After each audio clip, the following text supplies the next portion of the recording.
Soucieux, très soucieux, Guy Lacombe. Et il va l'être encore plus. Il va l'être encore plus après l'ouverture du score du LOSC. Cette fois-ci, Douchet s'incline. Le coaching de Garcia fait la différence. C'est Fauvergue qui, encore une fois, vient donner l'avantage au LOSC. 1-0 pour les Dogs. Une nouvelle fois sur le côté gauche. Mais c'est une action magnifique. On va le revoir depuis le début. Debuchy.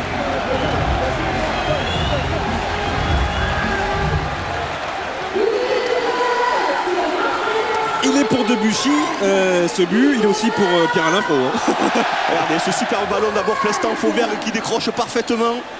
Ensuite il se retourne, il décale Bastos. Il a toute la qualité sur une touche de balle de Bastos. Alors certes il y a un petit peu de réussite parce que ce ballon est dévié par Hanson. Oh, mais ce ballon de Bastos est superbe.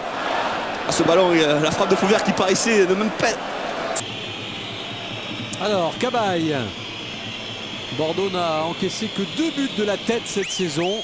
Et on a vu au vu de la première période que la défense bordelaise prenait tous les ballons aériens. Est-ce que ça va se prolonger alors qu'il y a... C'est Diarra qui s'occupe de Rami. chaud, hein. Ah, là aussi c'est un beau duel. C'est Diarra qui s'occupe de Regardez Rami, c'est le fair play, bravo. Coup de chapeau parce qu'il est allé dire à l'arbitre qu'il n'y avait rien eu. Et pourtant il y a eu un petit bras quand même qui traînait.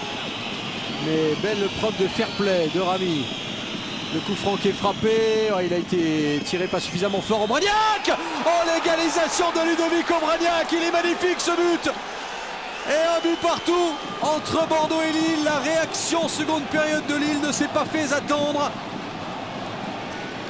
Exceptionnelle cette frappe en pleine lucarne. Ouais, pourtant il y a du monde, hein, et sur son mauvais pied, pourtant il va chercher une lucarne que personne n'aurait pensé. Oh, il est beau ce but. Il est magnifique, il est magnifique. Il est bien équilibré, il se positionne bien et puis la met pleine lucarne. Bon, après, Cabaye sur son pied droit, le centre au point de pénalty. Renvoyé par Enrique, tête ensuite de Jussier. Oh que c'est laborieux ce dégagement bordelais. Ils ont vraiment du mal les Girondins. Avec Rami. Rami qui frappe et voilà 2-1. Rami qui se fait pardonner de son erreur de la première période et on le sentait venir. Coup de froid sur les Girondins, coup de froid sur le stade Jacques Chaban-Delmas. Bordeaux est mené 2-1. Bordeaux qui n'a plus perdu à domicile depuis le 7 octobre 2007. Ça fait une éternité. Eh bien cette invincibilité est en passe peut-être de tomber face au tombeur des gros, le LOSC. Et Nicolas Fauvergue va rentrer du côté lillois. on sentait venir, séquence de jeu très très belle. Il y a même si hors-jeu au départ. Ouais, quasiment belle ligne et c'est vrai que... hors-jeu, mais bon, derrière, il y a quand même une petite faute de Loïc Ramé, même s'il est masqué. Il lui passe sous le bras. Et bon. Il ne jamais pouvoir revenir au score.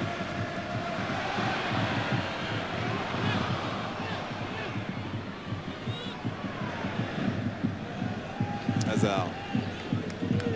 Elle a encore 2 minutes pour Balmont et éventuellement pour Monaco pour essayer d'aller égaliser, mais c'est là Monaco qui est en danger avec le centre d'Hazard, le contrôle, la frappe et le deuxième but pour Stéphane Dumont qui était rentré en jeu et qui sert définitivement la victoire du LOSC. 2-0 pour Lille.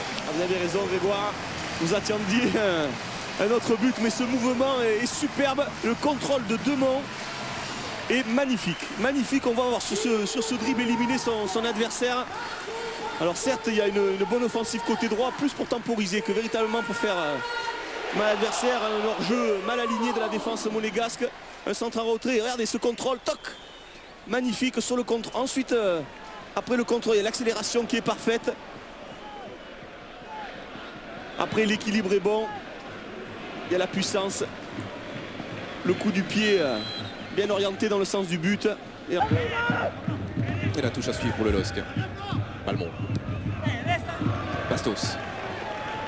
Il s'est remis sur son pied gauche pour assurer son centre second pour la tête de Modesto. Et Modesto qui est pris par Ludovic Aubragnac qui a jailli au bon endroit et qui permet après moins de 12 minutes en première période au Lille Olympique Sporting Club de mener 1-0. Ouais, complètement logique. Cette ouverture du score d'Aubragnac, magnifique. Une nouvelle fois Bastos qui avait permuté. S'était retrouvé sur le côté droit, une entrée de touche facilement joué, un jeu à 3. Ah, magnifique, hein. Magnifique cette occasion vraiment du début. Regardez, la remise en touche. Ah, il n'y a pas la supériorité numérique, n'y est pas, mais après techniquement, les Lillois qui font la différence, pas de pressing sur le porteur du ballon, un bon centre. Et ensuite Modesto un petit peu statique, Obrana qui arrive de loin, forcément le joueur qui attaque le ballon, qui est en mouvement prend l'avantage. Et ensuite la tête croisée, magnifique. Un Ruffier qui ne peut absolument rien faire, mais c'était assez logique. Les Monégasques qui avaient complètement abandonné la possession du ballon et du jeu aux Lillois. Allez, mais attention le contre. Avec Hazard, Oh là. il est jeune, il est rapide, Hazard pour Bastos, pas de position de hors-jeu, l'arbitre assistant a hésité, Bastos finalement second poteau pour le deuxième but, l'offrande de Bastos pour Vitek et ça fait 2-0 pour Lille. Et oui, mais on va voir l'erreur à mon sens grenoblois, c'est quand vous tirez un coup franc et que vous ne mettez pas les sécurités, forcément, si votre coup franc est mal négocié, le contre part vite. Et en l'occurrence là, le contre est parfait de la part des Lillois. On n'avait pas beaucoup vu Robert Vitek depuis le début du match, mais comment rater cette passe décisive de Bastos, hein. Et oui, Hazard qui la met au bon moment, pas de hors-jeu. Et il y a un surnombre derrière. Et intelligemment, Bastos va fixer le gardien, va décaler. Et Vitek n'a plus qu'à pousser le ballon dans le but vide. Et Bastos, fidèle à sa réputation, et de buteur et de passeur décisif. 2-0 pour le Loge, juste avant la pause. Mais la coordination entre l'appel de Bastos et le ballon donné par Hazard est aussi un modèle du genre. Balmont, le jeu lillois qui se déploie maintenant avec la montée de Beria. Vitek est placé, Vitek contrôle, Vitek qui va rentrer dans la surface, qui va frapper, il a dribblé deux joueurs. Superbe enchaînement de Robert Vitek pour offrir un deuxième but à Lille. Nantes 0, Lille 2. Action magnifiquement menée par les Lillois et ponctuée et conclue de superbe manière par l'international Robert Vitek. Ouais, mais ce qui fait la différence, c'est le pressing notamment de Florent Balmont sur son couloir droit qui arrive à décaler idéalement Michel Bastos, Franck Beria, et Franck Beria il sert Vitek, il élimine les deux défenseurs nantais qui sont naïfs et qui se livrent, et derrière il vient fixer impeccablement Jérôme Alonso. On l'a pas vu énormément Vitek, mais là il est performant, petit crochet intérieur-extérieur, et puis là sa frappe elle est pure, elle est puissante du coup de pied, et ça fait le 2-0 pour les Lillois. Et ça fait 3 buts en 4 matchs de Ligue 1 pour Robert Vitek. Il a une belle envolée, Koulibaly. Il est battu sur ce coup-là, et Lille qui revient au score, but de la tête de Fauvergue. Il est rentré lui aussi en cours de jeu, Nicolas Fauvergue à la place de Pierre Lafranc. Match relancé à 20 minutes de la fin. Corner, on va revoir le corner de Bastos. Fauvergue passe devant le gardien stéphanois.